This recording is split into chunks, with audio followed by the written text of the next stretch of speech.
So we'll come down into leg raise onto our back. We can just come up onto the toes, bring the hands in front, and just slowly sitting down onto the ankles. And then you can roll back or use your arms to help you come back down. Beautiful. We can extend the legs out. And we'll just pause here. We can take a brief Shavasana of 5 breaths or so. So the palms up, we can relax the legs, relax the arms, let the belly rise on the inhale, let the belly sink down on the exhale.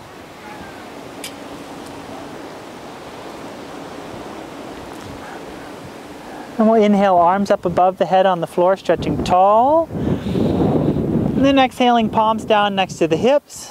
And for leg raises, we'll reach the heels away from the body, legs together. And let the neck push into the floor just a little bit, and the low back push into the floor just a little bit. And then we can just hold some of that energy, but kind of, you don't need to keep pushing the neck in, but just keep some of that energy there. And we'll reach the right leg forward, the right heel forward, and lift it up. So coming up slowly with control, and then exhaling, lowering down. Beautiful. And the left leg slowly coming up and lowering down. So typically it's good to come up with a nice slow breath, inhaling, right leg up. And lowering down. And the other leg up. Beautiful. And lowering down. So you can see they're very strong core, and they're pretty flexible. So when they're moving the leg, just the leg is moving. They're not turning the hips side to side. They're not lifting their low back. They're just moving side to side. So the next time we'll pause. Let's lower that leg down, and then we'll come up with the right leg one more time. So we want to do each leg equal amount of times, and we'll pause here. So I like to just pause here, reach the heel towards the sky, let that left leg stay straight on the floor. And then we can reach up with a hand and grab behind the thigh or the calf, and gently pull the leg towards the body. You can reach up with both hands. And then from here, sometimes it's nice to lift your forehead and chest up towards the leg. And again, trying to keep this left thigh down to the floor. That'll keep the hips down towards the floor. Instead of curling forward, it'll keep the hips down. And the elbows kind of come out, and you can make space around the ears from the shoulders. Beautiful. So an adjustment in here, I can just simply, using my, not just my arms, but my whole body just gently moving this leg up. He's probably about at his limit. You can gently push down here again. He's probably feeling pretty fragile here, pretty vulnerable. I'm not going to push hard on him, just to give that sense there. And same thing over here. She's probably in a different position where, she's more flexible. I can probably push a little harder in both spots. And I just have to kind of get to know people. So, you might do the same, looks the same, but it feels very different on 2 different people.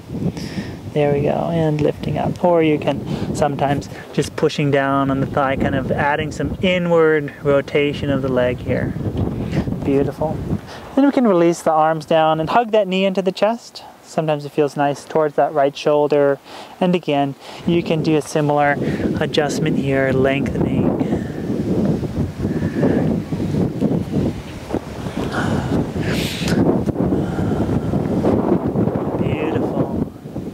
Then we'll raise that leg straight up into the air again, and exhale, lowering it down.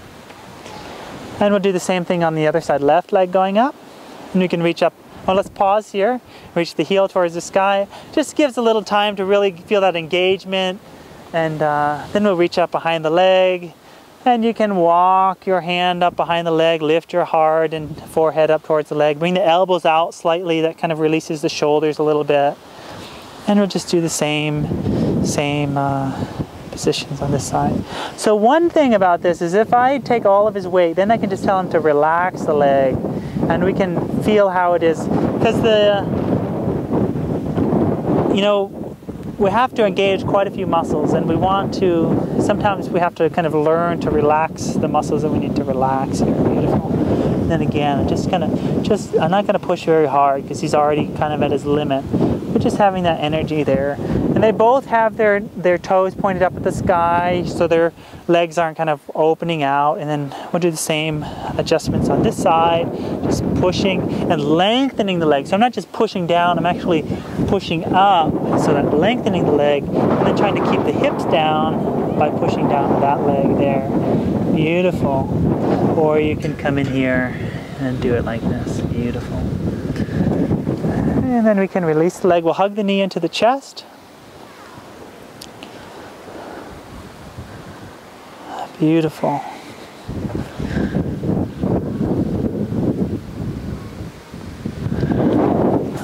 And over here. Beautiful. Really moving, you know, coordinating your adjustments with their breath. So you're always, you know, when you first approach somebody, maybe you're just putting your hand on them, and then you feel their breath, and then as they exhale, you can help them into the pose. And we can extend that leg up to the sky and exhale, lowering it down. Beautiful. And for double leg raises, it's important not to let the low back lift up. So if people are weak, it's probably not good to do double leg raises on their first week, you know, their first time in. But maybe after a couple months, you can start doing double leg raises with them, because you don't want them to hurt their low back. So you can keep your hands under your buttocks or by your side, or you can even bring it behind your neck, depending on your strength and your flexibility. And we'll inhale both legs up with control. So you can see they're going up slowly and then lowering down slowly. And inhaling, raising the legs up. So we don't want to just throw them up, we want to be in control the whole time. So I could say stop here, and then they could stop and then continue. So that's the control that we're looking for. And you can lower down. Beautiful. So you can do this as many times as you want, you know, 3 times, 5 times. And now we'll just pause here and reach the heels towards the sky. And then if we wanted to do, you know, adding a little bit more variations, we can reach the hands up towards the toes. Inhale, lifting up. Exhale, lowering the shoulders back down. Inhale, lifting up. Exhale, lowering down. And so it's probably pretty hard for Ryan since he's not quite as flexible. So he's really engaging, as opposed to Kim, where she's actually, gravity's actually kind of helping there. And then lower down. Then we'll slowly lower down to a count of 10, 9, 8, 7, 6, 5, 4, 3, 2, 1. So you can do any of the, you know, kind of variations that you want to here, to add in a little bit of strength building. But again, it's really important, especially for people who are new or haven't done much core strengthening things. If you do double leg raises right off the bat, what'll happen is the weight of gravity is going to pull, as you can lift your legs up, Kim, and then release all your tension here. So what's going to happen is the weight of this coming down, the hip flexors are strong, so they're going to engage right here. And then think about pushing your belly up, up. And then the belly is going to lift up. So the hip flexors are strong, but their core is not strong. So as we do this, the weight of gravity is pulling down here, and it's going to lift up this belly. So it's going to hurt their low back, you know, and they're going up and down, and that's going to really tweak their low back. So you want to really have that engagement in the core to support the back, you know, both in the front and the back, to support the back before you start doing them. The great thing about doing the single leg raises is this leg, by being down, keeps these hips in alignment, and this is not going to be tweaking or pulling the hips down like it does when they're both up. So this leg actually provides some of that support for the low back, so we can strengthen. At the same time, we already have the support, so we're not going to hurt ourselves with the double leg raises. So the single leg raises they're actually more beneficial for a lot of people than doing the double leg raises. I mean, it feels like it's so easy to do them, but you are building the strength, and you have that support of the hips in alignment by having that other leg down. So those are the leg raises. We'll just go into just a couple other things you can do. You can raise the right leg up. And let's take the right 2 fingers with the big toe, or you can grab the outside of the foot, but so typically like that. There we go, beautiful. So Ryan's probably not going to be able to do this. If we had a tie or something, we could let him do it with that.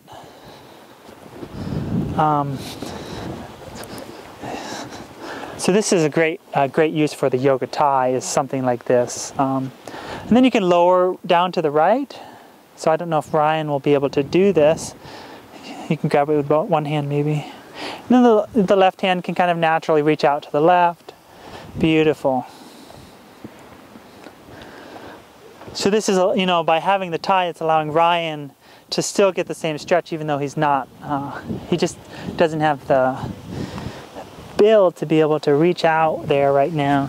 So here I'm going to think about pushing this right leg down, trying to bring the hips back, and then there's probably enough gravity over there pulling that down, or you could push, but probably just doing this is plenty. You know, and then she's going to want to do that on her own, so she's just going to have that energy, the left hip reaching down, and then opening that leg out. Beautiful. And then we can inhale, come back up, and we'll take hold with the left hand on the outside of the foot, and then we'll lower down to the other side. So this is going to be a twist. So the right hip's going to come up and over, and we try to keep that right shoulder down. Beautiful. Beautiful. And coming back up. And then hugging the knee into the chest.